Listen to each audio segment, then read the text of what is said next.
Welcome to 5 at 5, my last patients of the day. Thank goodness.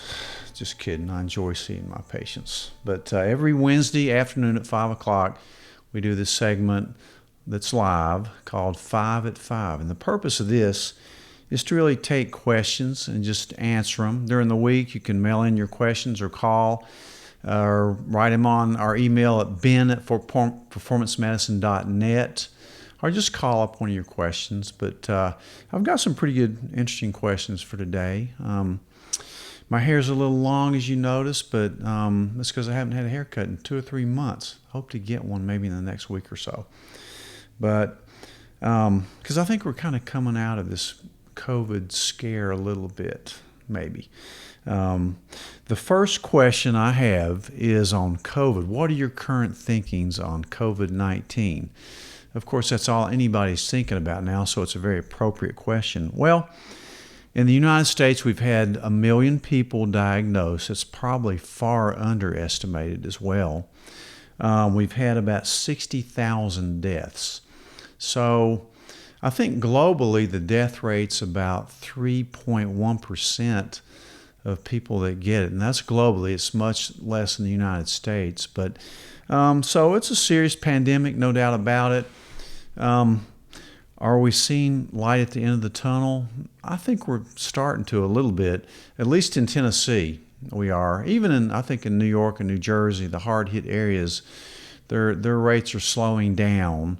There's been a lot less need for some of the tertiary care centers than they thought initially, so that's a good thing. But in Tennessee, we've really had the lowest increase in cases in our state plus the 4 surrounding states in our area since March 25th. So Tennessee's a pretty good area to be in.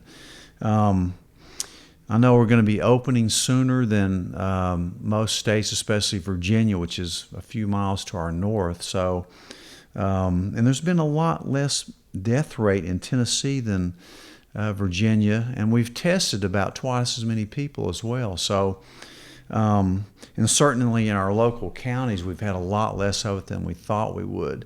Now, are we still in a pandemic? Yes. Do we have to be cautious? Of course we do. But, you know, you can kind of see the light maybe at the end of the tunnel. This thing's going to be slowing down a little bit.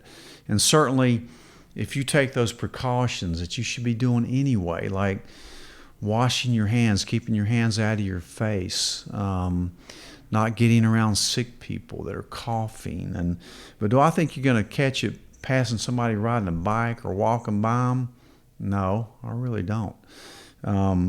It's mostly spread through respiratory droplets that fall very quickly to the ground because they're large droplets. So if you touch something that somebody's coughed on or sneezed on, yeah, because it can live on surfaces, you know, for a day or two. But that's why you clean your hands. And anyway, so that's what I think. There's light at the end of the tunnel. It's still very serious. You need to take precautions. Second question, should I wear a mask? You know, initially we thought, well, the masks aren't that great.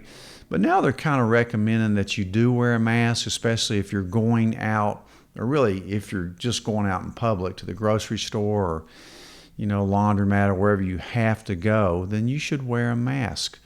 Really, if nothing else, if you don't have symptoms, which is unlikely, but if you do, then wearing a mask may protect other people. It also may remind you not to put your hands in your face.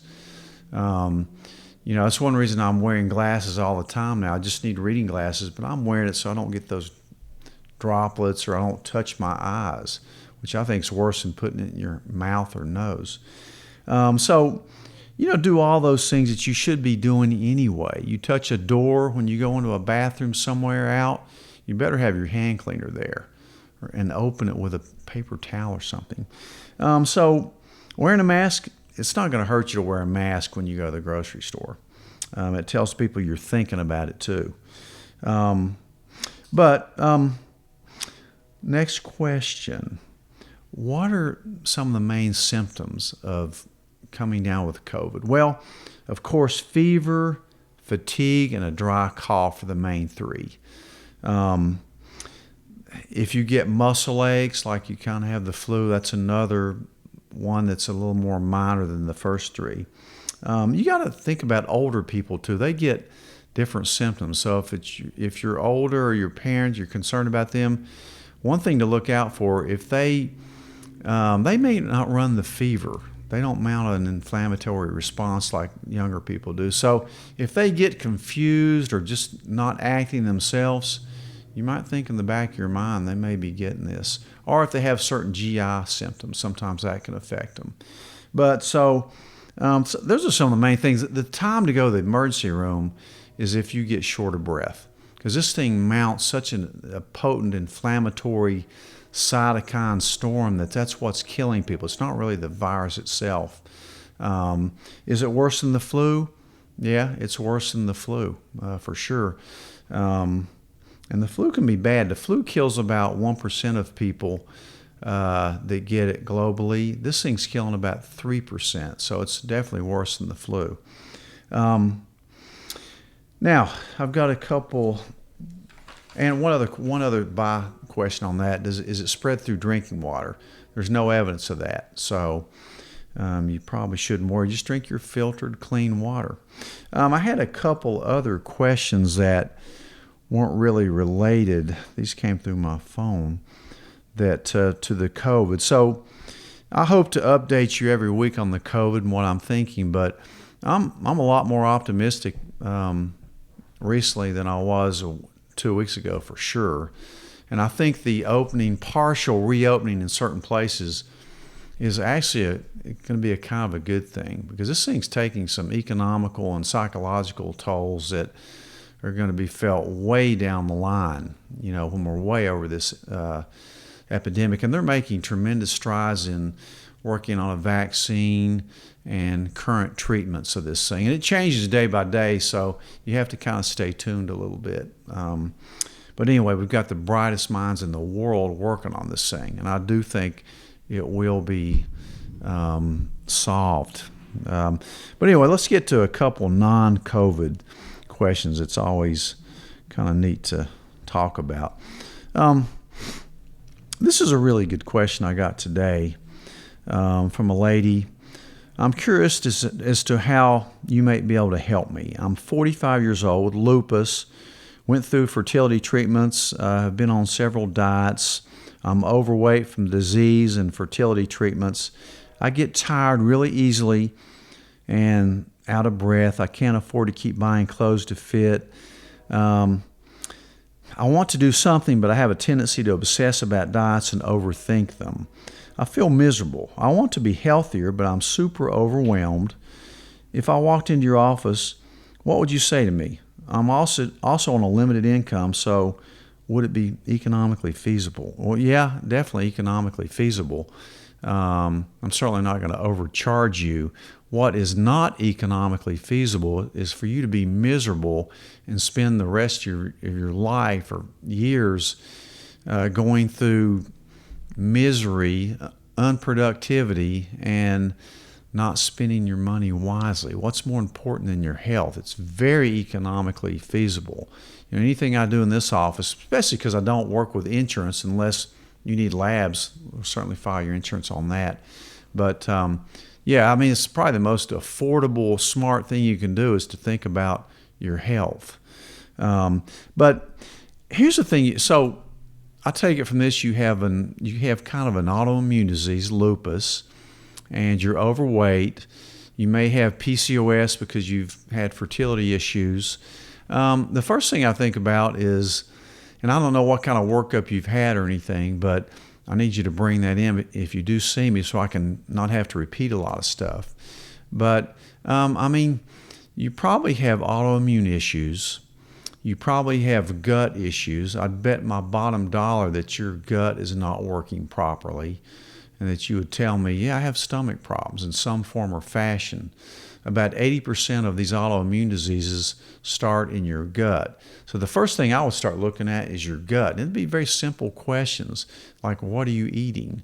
And because there's a metabolic reason, metabolic, hormonal reason that you're overweight and are having these autoimmune issues. So yeah, I mean, you're the kind of patient I really like to dive into because I usually can help people with this. Sometimes I think outside the box a little bit, before I react and just stick you on another medicine for this. So yeah, I mean, there's absolute ways you can get to the bottom of this. And the first thing I would think about your gut, I would of course check your hormone levels, your adrenals, your thyroid, your insulin resistance numbers, and how we approached it would be based on what I find about your metabolism. Again, this is a disease you have. This is not a thing of laziness or anything that's probably too much your fault. You're probably eating the wrong foods. But I went over in detail with a patient today on their foods that they ate and why they had these inflammatory autoimmune issues. And it's probably your gut. But so we'll look at that. I certainly think I could help you. You just call the office and make an appointment. Be glad to see you. Because that's mainly the type of things I really like to dive into, especially somebody that's not getting a lot of help in other ways. Let's see. I have another question from a man. Let's see what that was. Okay. I'm 42-year-old male, and I'd like to do something maintenance-wise to make me keep looking good. This is a great lighthearted question. So, what are some things I can do to help me look better around my eyes and forehead? Well, come in and we'll take a look, but the obvious answer is you probably need a little bit of Botox or one of the medicines like Zeum or something that we can just do some small injections that'll take some of the movement out that cause these wrinkles. It can actually make you look a lot younger, and especially if you look like you're frowning all the time or you're mad at something. So there's nothing wrong with men getting a little Botox occasionally at all. I have a lot of men that come in for just some minor stuff, and it does make a big difference. Plus, how's your skin aging? Have you had a lot of sun damage? You're getting a receding hairline. There's some stuff we can do for hair restoration as well.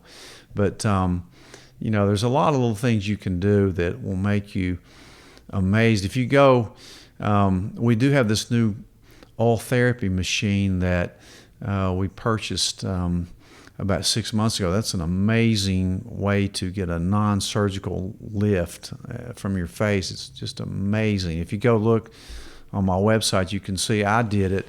And the before and after pictures are pretty amazing, really. And I just did it to kind of be a guinea pig. I really didn't think I needed anything, but it turns out I sure did. But so it really helped me at age 65 to look better. I'm in this business of anti-aging, so I have to kind of play the part. So so that's the last questions, but I will leave you with this along these lines. Start thinking about your health. I think if anything good comes out of this COVID thing, and I think there's a lot of good that's going to come out of it, is you need to stay healthy so that you don't get sick. If you take your vitamins, you eat right, you get your sleep, you exercise, you drink water. I hope you're taking your vitamin D and vitamin C right now, especially. So that not only you'll age better, look better, move better, feel better, but you won't come down with diseases like you can. So think about your health, think about preventing these things and not coming down with them and having to worry about them so much. So this is Dr. Tom Rogers at Performance Medicine, live at 5. I hope you got something out of this. Send me in questions for next week. We'll talk again. performancemedicine.net. See you next week.